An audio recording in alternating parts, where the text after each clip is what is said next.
नाम से एक ऐसे नेताजी से जो हमेशा इस सरकार में कुछ पद हैं, वो बताएंगे क्या पद है मुझे मालूम नहीं, लेकिन बताएं। जब इनको हम देखते रहते हैं हर टीवी चैनल पर, सोशल मीडिया पर, यूट्यूबों पर, तो मेरा भी मन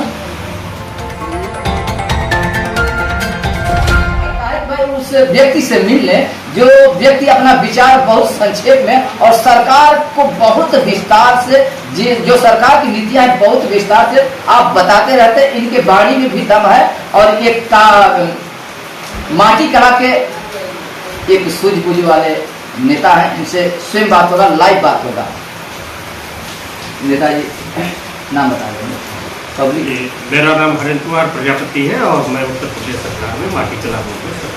या नेताजी, ये एक मेरे मन में हमेशा खटकता रहता है, ये जो जातिवाद है, जाति की समीकरण है, लोग जाति को इतना बढ़ावा दे दिए हैं कि जाति को ढाल बना करके एक बहुत बड़ा हंगामा कर देते हैं, जिससे कुछ लोग फायदा भी पा जाते हैं, कुछ लोग नहीं पाते हैं तो आप चिल्लाते रहते हैं। जो फायदा पा जाता है वो चुप हो जाता है। जो ये समाज में जो जाति वैमनस्यता फैली हुई है, इसके मूल कारण क्या है, इसका संक्षेप में पब्लिक को बताएंगे।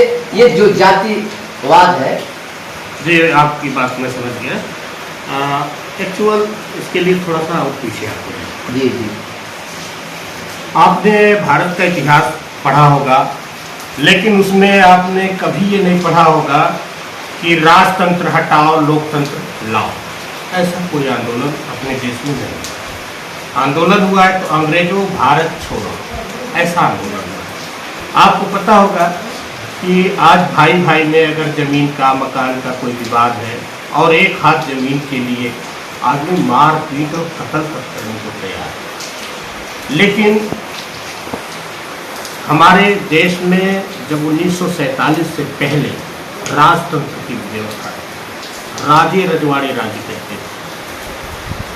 इन राजाओं के ऊपर अंग्रेजों का राज्य था जब हम गुलाम थे। लेकिन इन राजे रजवाड़ों का जब तक राज्य चला, कोई जाति वैमनस्यता इस देश में नहीं थी। कोई जाति वैमनस्यता नहीं, सब एक दूसरे के सहयोगी थे, सब एक परिवार जैसा रहते थे इस देश में। लेकिन राजाओं ने बाहर शिक्षा पाई थी, इनके पास ये साधन संपन्न थे, विदेश में दौरा किया था इन लोगों ने और वहाँ का उन्होंने विकास देखा था। वहाँ की सड़कें, वहाँ के स्कूल, वहाँ के हॉस्पिटल और वहाँ की गाड़ियाँ, ये सारा विकास, बिजली का विकास, ये सब कुछ उन्होंने देखा था। उनके मन में कल्पना थी कि अगर हमारा देश आज़ाद हो जाएगा और भले मेरा राज चला जाए, लोकतंत्र की बहाली होगी, तो इस देश का विकास होगा। इसके कारण उन्होंने कोई जुल्म और जबरदस्ती भारत के विलय के दस्तावेज पर साइन नहीं किया था, ये हकीकत है। उन्होंने भारत के विलय के दस्तावेज पर स्वेच्छया साइन किया था। अंग्रेजों ने 3 शर्तें रखी थी इन स्टेट के पास। 565 रियासतें थी उस समय। आज का जो पाकिस्तान, बांग्लादेश और भारतवर्ष, ये तीनों भूभाग मिला करके 565 छोटे बड़े राजे रजवाड़े थे। तो अंग्रेजों ने एक शर्त रखी थी इन राजे रजवाड़ों के पास कि आप चाहो तो पाकिस्तान में मिल जाओ, आप चाहो तो भारत में मिल जाओ और आप चाहो तो स्वतंत्र भी रह सकते हो। और उस समय 2 नेशन थ्योरी नहीं हुई, मल्टी नेशन थ्योरी हुई थी। आप देखिए कि उस समय कश्मीर, हैदराबाद और जूनागढ़ के नवाब ने भी कहा था कि हम अलग रहेंगे, स्वतंत्र रहेंगे, न भारत में जाएंगे न पाकिस्तान में जाएंगे। भारत में शेष राज्य के लोग आए और कुछ पाकिस्तान में गए। बाद में, आज़ादी के बाद में, जम्मू कश्मीर के राजा ने भारत में विलय किया, जूनागढ़ के नवाब ने विलय किया, हैदराबाद के नवाब ने भारत में विलय किया। ये आज़ादी के बाद हुआ। इन राजे रजवाड़ों को ये पता था, सारे राजे रजवाड़े, कि लोकतंत्र की स्थापना के बाद मेरी भी औकात हरेंद्र कुमार प्रजापति के बराबर हो जाएगा, मैं राजा नहीं रहूंगा और जो कानून बनेगा वो हरिंदर प्रजापति पर भी लागू होगा और मेरे ऊपर भी लागू होगा, उन्हें कोई विशेष छूट नहीं मिलेगी। लेकिन इस देश के विकास के लिए, ना किसी दलित के, ना किसी पिछड़ा के लिए, ना किसी सवर्ण के लिए, पूरे राष्ट्र के विकास के लिए उन्होंने अपने राज्य का विलोप भारत गणराज्य में कर दिया। बताइए, हमें आभारी होना चाहिए उनका। लेकिन देश का दुर्भाग्य 1947 के बाद जातीय राजनीति करके, कुछ वोट हासिल करके हम एमपी हो जाए, हम एमएलए हो जाए, इसकी जड़ में ये है सत्तालोलुपता। इसके कारण जाति वैमनस्यता फैलाई गई इस देश में।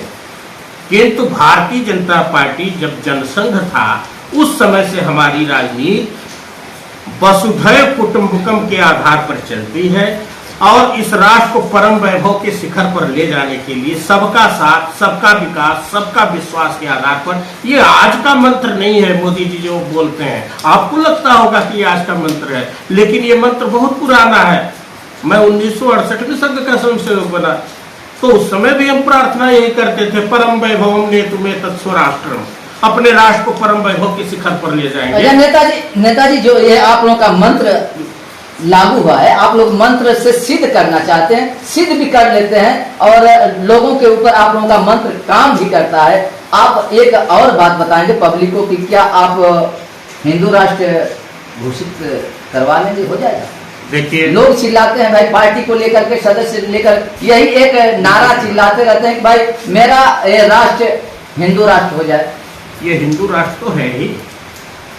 आप गेहूं के खेत में अगर बगल के खेत से कोई केराय, चना के 2-4 दाने छिटकवा पड़ जाए और वो उगा ले, तो उन्हें आप चने का खेत नहीं कहेंगे।